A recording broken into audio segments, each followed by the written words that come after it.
तो भाई बहनों, एक पारिवारिक संबंध बना करके हम हरियाणा की जनता इस नाते से आगे बढ़ रही है, किसी को तकलीफ ना हो, तकलीफ है तो उसको कैसे दूर करना है, शिक्षा है, पढ़ाई है, उसको कैसे ठीक करना है। अभी मैंने 3 दिन पहले कहा कि हमारी जो बेटियां हैं, उन बेटियों को सरकारी स्कूलों में, कॉलेजों में तो सब शिक्षा फ्री है, लेकिन अगर वो प्राइवेट में पढ़ना चाहती है तो वहां उसकी फीस ली जाती है। हमने कहा बेटियां जो गरीब हैं, हमारे यहाँ उस प्रकार के 40,000 परिवार ऐसे हैं जो उस रेखा से नीचे आते हैं, बल्कि 52,000, ऐसे 52,000 परिवारों की बेटियां प्राइवेट कॉलेज में पढ़ेंगी, उनको भी उसकी फीस नहीं देनी पड़ेगी, सब बेटियों की फीस सरकार देगी। साल में हर सदस्य, इन 52,000 परिवारों का हर सदस्य 1,000 किलोमीटर हरियाणा की बसों में फ्री यात्रा करेगा, उसका कोई पैसा नहीं लगेगा। मुझे पता है कि बहुत लोग तो 1,000 किलोमीटर जा ही नहीं पाते हैं। 60 साल से ऊपर के सब लोग, उनकी पेंशन इस महीने तो 2750 मिलेगी, जनवरी की पेंशन 3,000 रुपया मिलेगी, ये उसे मैंने घोषणा कर दी है।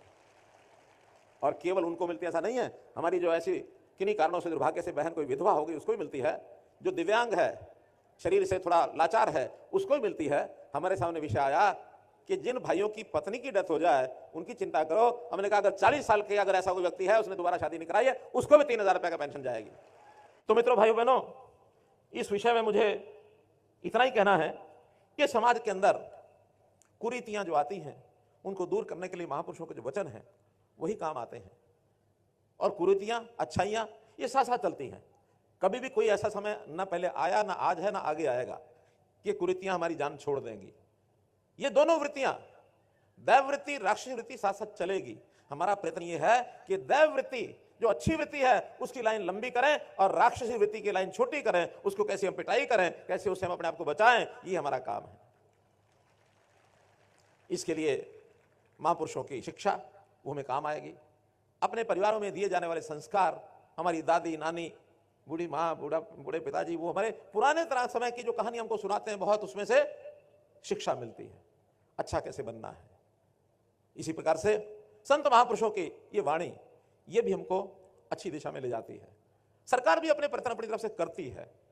उदाहरण के लिए बेटी बचाओ बेटी पढ़ाओ, ये एक अभियान हमने हरियाणा सरकार ने लिया, समाज ने साथ दिया, हमको सफलता मिली। जिस हरियाणा को बेटियों को मारने वाला प्रदेश माना जाता था, आज वो बेटियों को बचाने वाला प्रदेश इसके नाम से प्रख्यात हो गया है। जो 871 बेटियां 1000 बेटों पर होती थी, आज 1000 बेटों पर 932 बेटियां हो गई हैं। 40-50 की संख्या बढ़ गई है। अपने आप में सुधार की तरफ आगे बढ़ रहे हैं। हमारा युवा नशे की तरफ जा रहा है। वो तनाव में आता है, उसको कुछ सोचता नहीं है, अपने तनाव को भुलाने के लिए नशे की गोलियां, नशे के और पदार्थ, मादक पदार्थ का सेवन करता है। हमें उसको बचाना होगा, उससे दूर करना होगा। अगर युवा का जीवन खराब हो गया तो परिवार भी खराब होंगे, हमारा देश और प्रदेश, इसमें भी बहुत बड़ी बाधा विकास में पहुंचेगी। तो इस ओर भी हमको आगे बढ़ना है। ये काम भी हमारा सामाजिक दायित्व है। जन जागरण हम करें। अगर उसमें कोई और चीजें मानो दंडात्मक काम करना है, ये जो इस प्रकार की ड्रग्स को सप्लाई करने वाले लोग हैं, उसकी सप्लाई चेन को तोड़ना, उनके खिलाफ कार्रवाई करना, उनको जेल के अंदर डालना, उनकी संपत्ति को नष्ट करना, ये काम हम कर रहे हैं, करते रहेंगे, उनको आगे बढ़ने नहीं देंगे। पर्यावरण के नाते ये एक बहुत बड़ी समस्या आ गई है, कैसे हवा साफ रहे, वरना एक कोविड ने हिला के रख दिया। अभी फिर से एक चर्चा चली है कि चाइना के अंदर एक और वायरस फैला है, उससे अपने आप को बचाना है। मानवता को बचाने के काम में भी हमको सबको सहयोग करना है। पानी दूषित हो रहा है, जगह जगह लोग गंदगी करते हैं, इस अभियान में सरकारें भी लगी हैं। तो ये सब काम हम करते हैं। समाज को मुख्य धारा में जोड़ना, कैसे समाज का हर वर्ग उसको आगे बढ़ने का मौका मिले, ये एक और अगला काम है जो सरकारें भी करती हैं। समाज को भी हम आह्वान करते हैं कि अपने समाज में जो थोड़ा पीछे रह गया उसको कैसे आगे बढ़ाना है, इसकी चिंता सबको करनी है। जैसा बताया अभी पूर्व वक्ताओं ने, हमने अंत्योदय की योजना है। अंत्योदय यानी जो आखिर में रह गया, चाहे वो व्यक्ति इस नाते से, परिवार है, समाज है, इलाका है, चाहे वो पढ़ाई में पीछे रह गया, चाहे वो सेहत के नाते पीछे रह गया, चाहे वो गरीबी के नाते पीछे हो गया, कैसे उनकी इन समस्याओं को दूर करके उनको आगे बढ़ाया जाए। और लगातार देश के प्रधानमंत्री नरेंद्र मोदी जी लगातार ऐसी ऐसी योजनाएं दे रहे हैं कि गरीब के परिवार को मकान नहीं तो मकान दो, मकान मिल गया तो उसके नल में पानी दो, पानी मिल गया तो उसको गैस का सिलेंडर दो, गैस का सिलेंडर मिल गया तो बिजली का बल्ब दो, ताकि उसका जीवन आज के हिसाब से सुखी हो सके। घर में राशन नहीं है तो राशन भी दो। ये सब चीजें दी जा रही हैं। हाँ, ये गरीब का अधिकार है, ये गरीब को मिलना चाहिए। अभी तक समस्याएं क्या हैं कि ऐसी योजनाएं सरकारें पहले भी बनाती हैं, लेकिन गरीब तक पहुंचाने का सिस्टम ही नहीं बना। हर कोई बीच में जिसको जरूरत नहीं है वही लपक लेता है, अपनी दबंगई से लपक लेता है। जिस आदमी की जरूरत है उसको तो लाइन में लगाओ तो उसको बाहर निकाल देता है। सरकारी सिस्टम में भी उसको योजनाएं मिलती नहीं है, लाभ नहीं मिलता है। हमने हरियाणा सरकार में भी हर परिवार का परिवार पहचान पत्र बनाया, हर एक का डाटा लिया कि किस परिवार की क्या स्थिति है, कितने मेंबर है, पढ़ाई करते हैं तो क्या करते हैं, रोजगार करता है तो कोई क्या करता है, आमदन है तो कितनी है, ताकि उस आधार पर कोई अंत्योदय परिवार, कोई बीपीएल परिवार, कोई एपीएल परिवार, कोई मध्यम दर्जे, कोई उच्च वर्गीय, ये सब सिस्टम होते हैं। यानी दूर मत जाओ। हमने अपने ही समाज की, जिस समाज के आज हम लोग बैठे हैं, सैन्य समाज के, इनका मैं आज खाका सवेरे मैंने देखा, कुल 77,000 परिवार हैं हरियाणा में हमारे, 3,11,000 हमारी आबादी है। इन 70,000 में 25,000 परिवार ऐसे हैं जिनकी आमदन 1,80,000 से ऊपर है। और उसमें अच्छी बात यह है, उसमें डॉक्टर भी हैं, उसमें वकील भी हैं, उसमें पीएचडी प्रोफेसर भी हैं, लेकिन 50-52% ऐसे हैं जो गरीबी रेखा से नीचे हैं। अभी तक सरकारी नौकरियों में मुझे बता रहे थे कि इस पिछले 6 साल में, 5 साल में, जब से हमने बिना खर्ची पर्ची की बात कही है, 1100 बच्चे इस समाज के अंदर नौकरी लगे हैं, किसी का एक पैसा लगा नहीं। और जिस लोकतांत्रिक तरीके से हमने बीसी को ये जो आरक्षण दिया है, इस आरक्षण के कारण से 72 हमारे सरपंच बने हैं, 72 समाज के 72 सरपंच, वरना कभी कोई बन नहीं सकता था। तो ये अवसर दिए हैं। इस नाते से हमारा चिंता करने वाला, मोदी जी की सरकार जैसी चिंता कर रही है, हरियाणा में भी हम चिंता कर रहे हैं, इसका परिणाम कल आपने देख लिया। कल परिणाम देखा ना, 3 प्रदेशों में भारतीय जनता पार्टी अच्छे बहुमत से और सरकार बना ली है, समझो। कल परिणाम आ गए हैं, किसी को अपेक्षा भी नहीं थी। हैट्रिक बनी है। अब अगली हैट्रिक मोदी जी की लगेगी, उसके बाद हैट्रिक हरियाणा में भी लगेगी। आप लोग कमर कस लो, आप लोग अपनी कमर कस लो। तो भाई बहनों, आज के दिन कहने के लिए बहुत कुछ कहा जा सकता है, लेकिन मैं तो इतनी बात कहूंगा कि विकास के नाते तो बहुत काम होते हैं। आज भी विकास के नाते मैं देखूं तो यहां आज 39 परियोजनाएं ऐसी हैं, 31 के शिलान्यास हुए, 8 का उद्घाटन हुआ है। आज इसी मंच से आकर के और मैंने 590 करोड़ की योजनाओं के शिलान्यास और उद्घाटन किए हैं। एक दिन आकर के 590 करोड़, भले ये जींद जिले के हैं, हर जिले के ऐसे उद्घाटन शिलान्यास हो रहे हैं। और बड़े बड़े काम, पानी की व्यवस्था जींद के लिए, यानी नरवाना में जो भाखड़ा नहर बह रही है, यहां के लोगों ने कहा कि हमको यमुना के बजाय भाखड़ा नहर का पानी लाकर दीजिए। 388 करोड़ रुपए की एकमात्र योजना जिसका शिलान्यास किया, 388 करोड़। सीवरेज की व्यवस्था, चाहे वो श्यामनगर जींद का हो और चाहे नरवाना शहर का श्यामनगर हो, नरवाना शहर के अंदर सीवरेज हो, इन दोनों सीवरेज की व्यवस्था की है। 6 सड़कें ऐसी हैं जिनका आज उद्घाटन किया है, लगभग 31 करोड़ रुपए की है, छोटी बड़ी सब सड़कें। कामों की कोई कमी नहीं है। विकास तो जितना पहले सरकारें करती थी उससे हम डबल कर रहे हैं, और पैसा भी उससे आधा लगा रहे हैं। आप कहेंगे कि ये कैसे होता है, काम डबल हो रहा है, पैसा आधा लग रहा है। पैसा पहले जो लगता था वो इन कामों में नहीं लगता था, वो कहां जाता था, कहां जाता था? लोगों के जेब में। और मानते थे वो, ईमानदारी से भी माना था राजीव गांधी ने एक बार कि हम ऊपर से 1 रुपया भेजते हैं, नीचे जाते जाते 15 पैसे पहुंचते, 85 का पता नहीं लगता कहां गए, ये उन्होंने माना था। लेकिन आज गारंटी से ऊपर से 100 पैसे भेजते हैं, हर किसी के खाते में 100 के 100 पहुंचते हैं, एक भी बीच में काट नहीं सकता कोई भी, 100 के 100 हर किसी के खाते में पहुंचते हैं। देश के अंदर 40 करोड़ से ज्यादा नए खाते ये खुलवाए मोदी जी ने, हर किसी के परिवार का खाता, बेटियों का खाता। कोई परिवार आज देश में ऐसा नहीं है जिसका बैंक खाता ना हो। नहीं तो पहले ऐसे लोग थे, वो कहते बैंक में हमने करना क्या, ताजा कमाना, ताजा खाना, पैसा मजदूरी लेके आते हैं और हम जाकर के बाजार में अपना लूण तेलदार लकड़ी ले आते हैं और अपना खा लेते हैं। मोदी जी ने कहा कि नहीं, जो आप कमाते हैं वो कमाओ, लेकिन सरकार बहुत सी योजनाएं ऐसी देती है जो हम अपने सिस्टम से भेजेंगे तो आप तक पहुंचेगा ही नहीं, हम सीधा वहां से भेजेंगे, आपके खाते में आएगा, खाते में से आप निकालो और जहां खर्च करना करो। हमारे किसान भाई, आप में से किसान भी हैं, 600-700 परिवार इस समाज में से किसान हैं, वो भी मेरी जानकारी है, उनको भी पता होगा किसान की उपज मंडी में बिकती है, जो पैसा उसका बनता है सीधा किसान के खाते में आता है, वो निकाल ले तो जिसको देना दे दे, वरना हम चक्कर काटते थे आड़तियों के, इधर के उधर के। पहले आड़तियों से हम पैसे लेके आते थे, हमारे अपने पैसे, अब आड़ती किसानों के पास आते हैं, भाई कि मैं पीछे पड़े हो तो दे दे, आड़ती मांगते हैं आके, भले वो ब्याज पर लेते हैं, पैसा लौटाते हैं, ब्याज भी लौटाते हैं, लेकिन हिसाब किताब तो उल्टा हो गया ना। तो गरीब आदमी, किसान, मजदूर, गरीब, मोदी जी ने एक और बात कही है कि जाति पाति का खेल बहुत चल गया, अब इस देश के अंदर, क्योंकि बड़ी पुरानी व्यवस्थाएं जातियों की, वर्णों की, आश्रमों की ये बनी हुई है, उसकी उस समय कुछ अच्छाइयां रही होंगी, लेकिन धीरे धीरे समय बीतने के बाद उसमें जो दुर्गुण आ गए, और खास करके जब राजनीति में जातियां घुस गई। हमने 2014 में एक नारा दिया था, मालूम है किसी को याद है क्या नारा था 2014 में? नहीं, जातियों को खत्म करने के लिए हरियाणा का एक नारा था। हाँ, हरियाणा एक, हरियाणवी एक, हम सब हरियाणवी हैं। ये हरियाणा के 2,80,00,000 लोग कहते हैं कि आप सेवा का भाव मन में कैसे लेके आते हो, इनकी मदद करते हो तो क्यों करते हो, मन में क्या विचार आता है?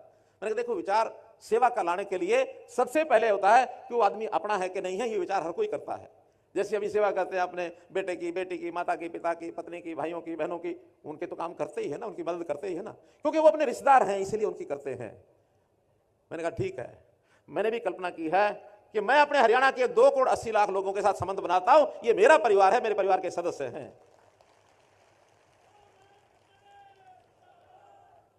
तो भाइयों बहनों, एक पारिवारिक संबंध बना करके हम हरियाणा की जनता इस नाते से आगे बढ़ रही है। किसी को तकलीफ ना हो, तकलीफ है तो उसको कैसे दूर करना है, शिक्षा है, पढ़ाई है, उसको कैसे ठीक करना है। अभी मैंने 3 दिन पहले कहा कि हमारी जो बेटियां हैं, उन बेटियों को सरकारी स्कूलों में, कॉलेजों में तो सब शिक्षा फ्री है, लेकिन अगर वो प्राइवेट में पढ़ना चाहती है तो वहां उसकी फीस ली जाती है। हमने कहा बेटियां जो गरीब हैं, हमारे यहाँ उस प्रकार के 40,000 परिवार ऐसे हैं जो उस रेखा से नीचे आते हैं, बल्कि 52,000 ऐसे 52,000 परिवारों की बेटियां प्राइवेट कॉलेज में भी पढ़ेंगी, उनको भी उसकी फीस नहीं देनी पड़ेगी, सब बेटियों की फीस सरकार देगी। साल में हर सदस्य, इन 52,000 परिवारों का हर सदस्य 1,000 किलोमीटर हरियाणा की बसों में फ्री यात्रा करेगा, उसका कोई पैसा नहीं लगेगा। मुझे पता है कि बहुत लोग तो 1,000 किलोमीटर जा ही नहीं पाते हैं। 60 साल से ऊपर के सब लोग, उनकी पेंशन इस महीने तो 2750 मिलेगी, जनवरी की पेंशन 3,000 रुपया मिलेगी, ये उस दिन मैंने घोषणा कर दी है। और केवल उनको मिलती है ऐसा नहीं है, हमारी जो ऐसी किन्हीं कारणों से दुर्भाग्य से बहन कोई विधवा हो गई उसको भी मिलती है, जो दिव्यांग है, शरीर से थोड़ा लाचार है, उसको भी मिलती है। हमारे सामने विषय आया कि जिन भाइयों की पत्नी की डेथ हो जाए उनकी चिंता करो। हमने कहा अगर 40 साल के अगर ऐसा कोई व्यक्ति है, उसने दोबारा शादी नहीं कराई है, उसको भी 3,000 रुपए का पेंशन जाएगी। और इससे आगे किन्हीं कारणों से किसी भाई बहन की मानो शादी नहीं होती है, ऐसा महिला हो या पुरुष हो, 45 साल की उम्र के बाद उसको भी 3,000 पेंशन देंगे हम। वो शब्द मैं लेना नहीं चाहता जो हरियाणा में लेते हैं, ठीक है ना। उनकी भी एसोसिएशन बन गई है, यहां जींद में, हिसार में एसोसिएशन बनी हुई है, हिसार में।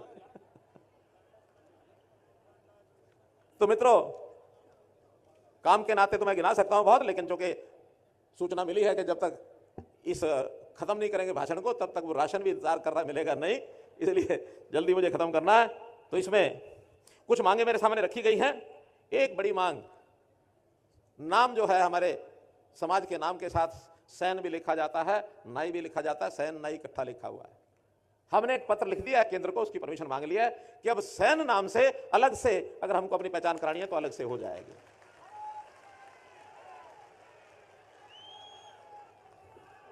इसी प्रकार हमारे बच्चों के लिए हमारा जो परंपरागत काम है उसकी सिखलाई के लिए हमको मानो अच्छे सैलून चलाने हैं, अच्छे मेकअप का सिस्टम सीखना है, अच्छे हमारे जो ब्यूटी पार्लर होते हैं वो हमको, हमारी किसी बहन को उसको सीखना है।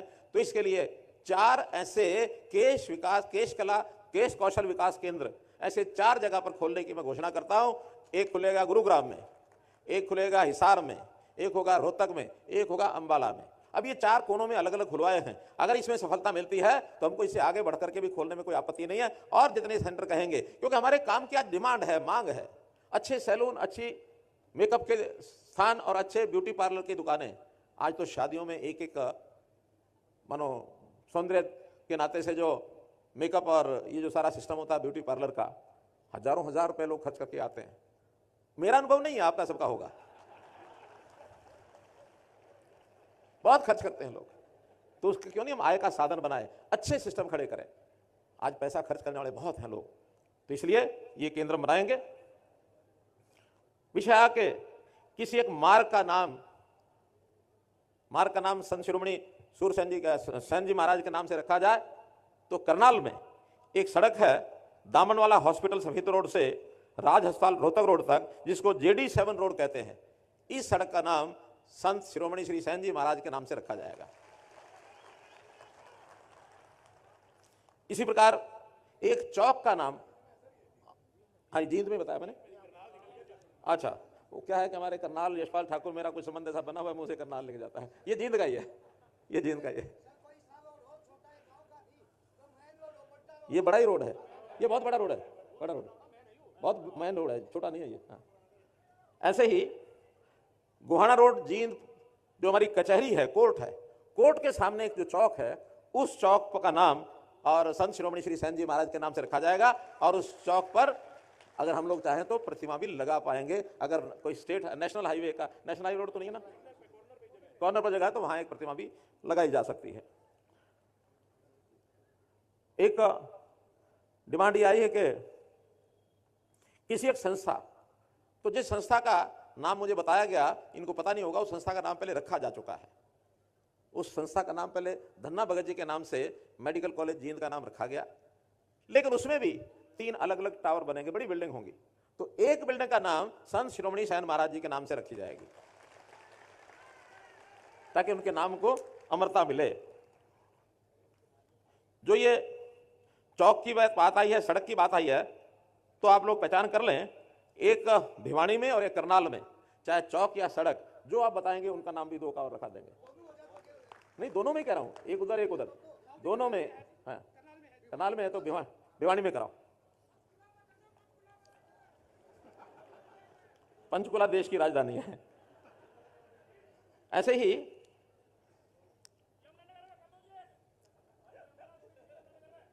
यमुनानगर में धर्मशाला प्लॉट है क्या वहां? और एक आपका कुरुक्षेत्र में भी प्लॉट है। अरे मेरा नहीं, एक है ना, आपका अपना है ना। तो अपना है तो बहुत है, मिले तो मुंह तो मिलता है क्या? जिसका अपना है ठीक है, नहीं होता उसी को देंगे। जींद में नहीं है, जींद में नहीं है ना।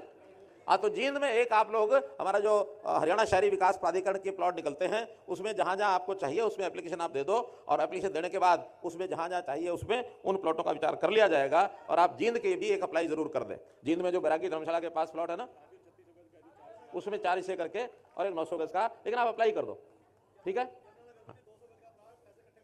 अरे ऐसा ना, आज बाकी वहां आप बुलाओगे तो वहां आके करेंगे, आज तो जींद केंद्रित मामला थोड़ा ज्यादा है। यमुनानगर कर लेंगे, हमारे मेयर साहब बैठे हैं, यमुनानगर मेयर साहब आपको 11 लाख रुपए देके आएंगे, ठीक है, हो गया, करके आएंगे। एक बात और मैंने बतानी है आपको कि जैसा मैंने अलग अलग बताया कि आपके कितने परिवार हैं, 52 लाख परिवार बीपीएल के हैं, लगभग 10 लाख परिवार, 10,000 परिवार ऐसे भी हैं, ये 52 लाख नहीं है, 52,000 है, 52,000 परिवार बीपीएल के हैं। 10,000 परिवार ऐसे हैं जिसमें या तो पहले कभी किसी ने नौकरी की है जो पेंशन ले रहा है, या आज कोई नौकरी में लगा है, ग्रुप डी सी बी ए कुछ भी होगा। इन 10,000 को छोड़कर के 42,000 परिवार ऐसे हैं, अगर उसमें मेरिट के नाते कोई बच्चा एग्जाम देता है तो उसको अतिरिक्त 5% नंबर ये आपको मिलेंगे उन 42,000 परिवारों को। तो मित्रों, जितनी मांगे बताई गई हैं, कुछ ऐसी हैं जो हम चंडीगढ़ में बैठ करके जिनकी फिजिबिलिटी और करानी होगी उसकी भी हम कराएंगे। आपकी कोई मांग पैसे के कारण से नहीं रोकने दी जाएगी, लेकिन अगर कोई, मानो कोई, कई बार ऐसी अड़चनें आ जाती हैं, जमीन नहीं होती है या कहीं पहले से कोई नाम रखा हुआ होता है उसका नहीं रख पाते हैं, तो फिर भी जितना संभव होगा और भी बातें आपकी पूरी की जाएंगी। अब चूंकि यहाँ एक प्लॉट मिल जाएगा तो प्लॉट मिलने के बाद मुझे पता है कि अगले दिन फिर आ जाएंगे कि इस प्लॉट को बढ़ाने के लिए तो कुछ करें। तो इस प्लॉट पर धर्मशाला बढ़ाने के लिए, क्योंकि यहाँ तो अभी शुरू ही नहीं हुआ है, इसमें हमारे मेंबर पार्लियामेंट उनकी तरफ से 11 लाख और उतना ही लगभग मैं करता हूं, तो चलिए 21 लाख रुपए अपनी तरफ से, 11 लाख रुपए मेंबर पार्लियामेंट से, 32 लाख रुपए उस धर्मशाला के लिए और उसका अनुदान दिया जाता है। बहुत बहुत धन्यवाद।